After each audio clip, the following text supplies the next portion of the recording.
a paperclip.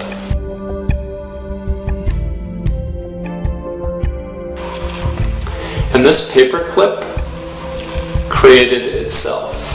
There was no designer, no creator for this. All the atoms and molecules came together into this shape for no reason. It was just purely an accident and a coincidence. Okay, so basically what you're saying is another version of the classic watchmaker argument. Ray Comfort and Kirk Cameron will be very proud of you.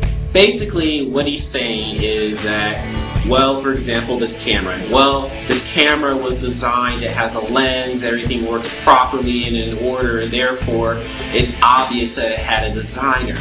And he's using that logic to apply to the universe as well. Everything works in perfect order, and therefore it had to have been designed.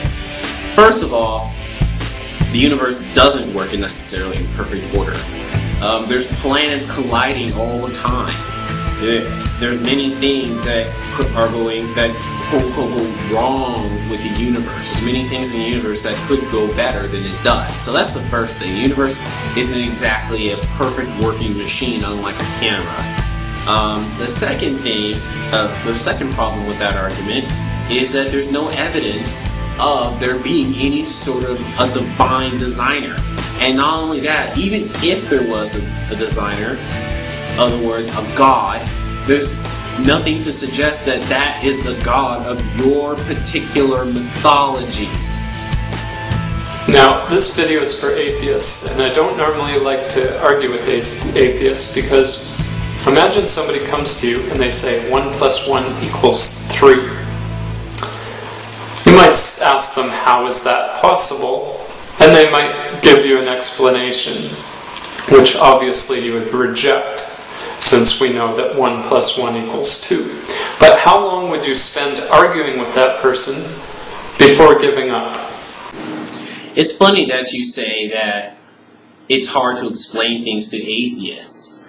Because, you know, if your Quran were to say that 1 + 1 = 3, I can almost guarantee you that you would believe it. Despite all the evidence that we could show you, you would still believe that 1 + 1 = 3. Why? Because it says so in your Quran. So I find that kind of insulting and funny that you would say that, oh, atheists don't base what they believe on evidence. Because that is the core of what atheism is about. It is that we only accept things, we only believe things solely based on evidence, not the other way around. That is the same thing with talking to atheists. Another reason is because they don't make decisions based on logic or reason. They make decisions based on their emotions. They want to decide what to believe and then filter out reality based on that decision. Atheists base their beliefs on emotion? Are you kidding me? Are you really seriously making that statement? Religion is based on emotion. Islam in particular is amongst the most emotionally based religions I've ever seen. I remember when I was a Muslim, I couldn't even talk about the Prophet, the supposed good deeds that he did without getting a tear to my eye. That's all religion is based on, is in fact. It appeals to emotion and circular arguments. If you were to take those two out, you wouldn't have a religion with any sort of significant number of followers whatsoever.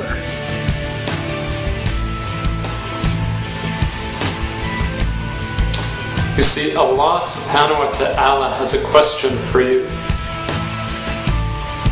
In Surah 52, Ayah 35, He asks, were they created of nothing, or were they themselves the creators?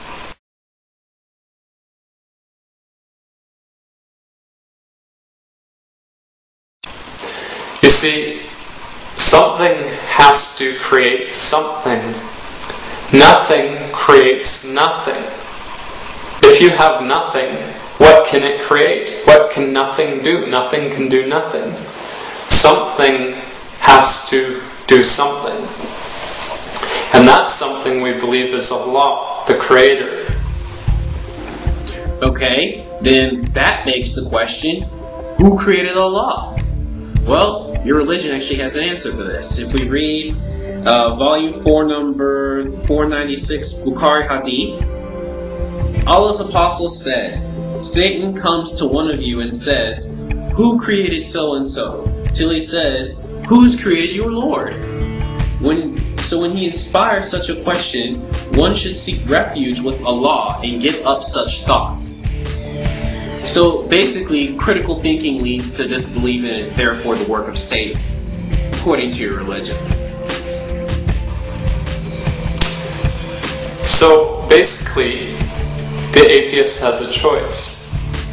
Since we know nothing does nothing, and that something has to do something, then they have a choice. Either God has always existed, or the universe has always existed. That is the choice. That's a fallacious argument. Basically, what you're saying is that there's only two possibilities. That's actually a false dilemma logical fallacy, because there's an infinite number of possibilities. The fact is, we just don't know. And just because we just don't know, that doesn't mean that God did it. That's a God of the gaps, which I've talked about in many of my videos before. And on top of that, there's no evidence at all, no empirical evidence that God did it. Imagine I told you that an archaeologist uncovered a city that had been buried for thousands of years. Would it be logical to assume that that city had always existed? Or that it came into existence just because of rocks falling off of hills and molecules changing into other forms to create this city? Or would you think that somebody built the city? So basically, your argument is that the universe is too complex to have not been designed by a God. So, what's your proof for that? Show your evidence. Show me evidence that says that the universe is too complex to have not been designed by a God. Show your work. In Islam, we do not have blind faith. We are not like other religions where we have blind faith. We just believe just because. No, Allah subhanahu wa ta'ala has challenged humanity until the Day of Judgment to produce a single surah like that of the Quran. But they will never be able to do it.